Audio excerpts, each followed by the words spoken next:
Welcome back to my channel. I am doctor Riddhi Pandey, co director of Samarpit homeopathic clinic and research centre. आज मैं जो video बनाने जा रही हूँ उसमें ऐसी 10 वेजिटेबल्स के बारे में बता रही हूँ जो डायबिटीज़ पेशेंट को एकदम नहीं खानी चाहिए। वो ब्लड शुगर लेवल को बढ़ा देगी और उनको लिए बहुत नुकसानदायक है। ऐसी मैं 10 वेजिटेबल्स को बताने वाली हूँ, ठीक है। उससे पहले कि डायबिटीज़ पेशेंट को अपने खान पीन, अपनी रेगुलर एक्सरसाइज पे हमेशा ध्यान रखना चाहिए।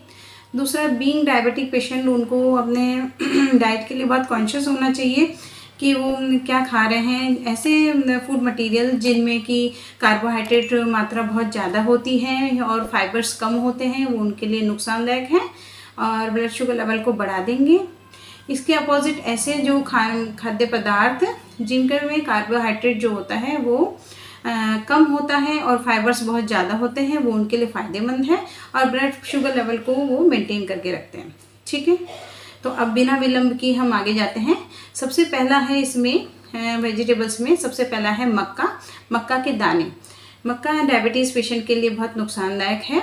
मक्का एकदम से ब्लड शुगर लेवल को बढ़ा देगा। इसमें कार्बोहाइड्रेट मात्रा बहुत ज़्यादा है, कंपैरेटिवली इसमें फाइबर कम पाया जाता है। आधा कटोरी मक्का में गाइस 21 ग्राम जो होते हैं वो कार्बोहाइड्रेट होता है और मात्र 2 ग्राम इसमें फाइबर्स पाया जाता है, ठीक है। इसलिए मक्का एकदम अवॉइड करना चाहिए, डायबिटीज़ पेशेंट को नहीं लेना चाहिए। दूसरा आता है मटर में कार्बोहाइड्रेट मात्रा ज़्यादा है, ब्लड शुगर लेवल बढ़ा देगा। फाइबर्स तो बहुत ही कम है, इसलिए मटर भी नहीं खाना चाहिए। अगर बहुत ज़्यादा मजबूरी है तो बहुत लिमिटेड मात्रा में, सीमित मात्रा में आप खाएं मटर को, ठीक है। नंबर 3 आता है आलू तो एकदम सोच समझ कर ही खाना चाहिए डायबिटिक पेशेंट को। आलू में जो है कार्बोहाइड्रेट मात्रा ज़्यादा है और स्टार्च कंटेंट बहुत ही ज़्यादा है गाइस, तो आलू आप मत खाइए। आलू ब्लड शुगर लेवल को एकदम से बढ़ा देगा और जो होता है आलू में ग्लाइसेमिक इंडेक्स भी ज़्यादा होता है, तो इसलिए आलू आप मत खाइए। और आजकल लोग बाग क्या कर देते हैं, फ्रेंच फ्राइज़ जो है आलू को तल लेते हैं, आलू की पकौड़ियाँ बना लें, तो वो और भी नुकसानदायक होता है। उसमें फिर उसका स्टार्च कंटेंट और बढ़ जाता है, कार्बोहाइड्रेट और बढ़ जाता है। तो फ्रेंच फ्राइज़ वगैरह जो है वो भी बहुत ही ज़्यादा नुकसानदायक है। आलू तो नहीं खाने और उसको तल के तो एकदम नहीं खाना है, ठीक है। अगर आपकी मजबूरी है आलू भी लेना ही है तो आप आलू को उबाल लीजिए, उसको उबाल के आप काम में ले सकते हैं, ठीक है। नंबर 4 में आता है वेजिटेबल जूस। लोग बाग को भ्रांति होती है कि भाई सारी सब्जियों के जूस ले लो, वो फ़ायदेमंद होगा, लेकिन ऐसा नहीं है। आप सभी सब्जियों के जूस को नहीं ले सकते हैं। हर सब्जी का जूस आपके लिए फ़ायदेमंद नहीं होता है। अगर आपको जूस लेना ही है तो आप करेले का जूस ले सकते हैं, वो ब्लड शुगर लेवल को मेंटेन करेगा। करेले का जूस या फिर आंवले का जूस, ये ब्लड शुगर लेवल को मेंटेन करेगा। ये डायबिटीज़ पेशेंट के लिए फ़ायदेमंद होगा, ठीक है। अब बाकी के आप जूस को नहीं ले सकते, बाकी के हर जूस को, क्योंकि उसमें फाइबर कंटेंट अलग हो जाता है और मटेरियल अलग हो जाता है, केवल लिक्विड अलग हो जाता है। तो वो भले ही खाने में आपको मीठा ना लगे लेकिन वो फ़ायदेमंद नहीं होता है, तो आप जो है वो कोई फ़ायदा नहीं करेगा। इसलिए आप वेजिटेबल जूस में भी ये चीज़ का ध्यान रखिए, करेले का जूस ले सकते हैं या फिर आंवले का जूस ले सकते हैं। उसके बाद में आता है ये गाजर में क्या है, गाजर में भी जो है उसमें नेचुरल शुगर बहुत ज़्यादा होती है और स्टार्च कंटेंट जो होता है वो कम होता है, लेकिन नेचुरल शुगर बहुत ज़्यादा है, इसलिए गाजर भी डायबिटिक पेशेंट नहीं ले सकते हैं, ठीक है गाइस।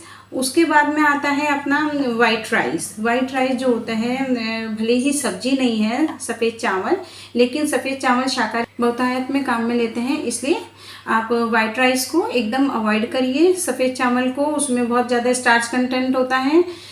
उसकी जगह आप ब्राउन राइस भी ले सकते हैं, बट अगर आप राइस ना ही लें तो ही बहुत बेहतर होगा। तो आप राइस मत लीजिए गाइस, और मजबूरी है अगर राइस लेना है आपको तो उबालते टाइम आप उसका पानी फेंक सकते हैं, तो राइस को अवॉइड करना है, वो भी कार्बोहाइड्रेट बहुत ज़्यादा बढ़ा देता है, ठीक है गाइस।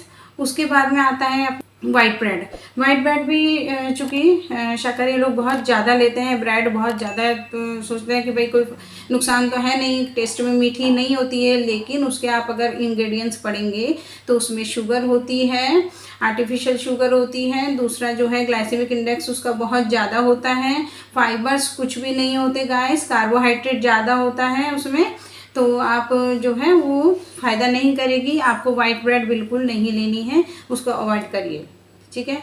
अब बचा है लास्ट में 9 और 10 नंबर पे बचा है, वो है चुकंदर और कद्दू।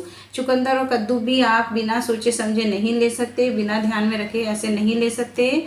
तो इनमें भी क्या होता है कि ये नुकसानदायक हो सकते हैं। आप बहुतायत में इसका जूस वगैरह या कुछ में नहीं ले सकते। इसमें ये भी ब्लड शुगर लेवल को बढ़ा देते हैं। इनका ग्लाइसेमिक इंडेक्स बहुत ज़्यादा है, तो आप ये भी नहीं ले सकते हैं, ठीक है। तो आपको फिर भी अगर आप गाइस अगर आप इन सबको बैलेंस डाइट बना के चलते हैं तो आप ये सब ले सकते हैं। अगर लिमिटेड मात्रा में अगर आप अपने खाने का 10% ये पार्ट लेते हैं तो आपको 90% ये श्योर होना पड़ेगा, बाकी का 90% खाने में, कि जो ले पदार्थ उसमें एकदम शुगर ना हो और या फिर एकदम वो शुगर ना के बराबर हो और फाइबर्स बहुत अच्छे हों उसमें। बाकी के जो 90% भाग ले रहे हैं, अगर आप ये 10% इनमें से लेते हैं, इन 10 सब्जियों में से, तो 90% एकदम बिना शुगर का होना चाहिए, रेस्ट्रिक्ट डाइट होनी चाहिए, तब आपके लिए बहुत अच्छा होगा, ठीक है गाइस। ओके, मैं आशा करती हूँ कि आपको ये वीडियो जो है इससे बहुत कुछ नया सीखने को मिला होगा।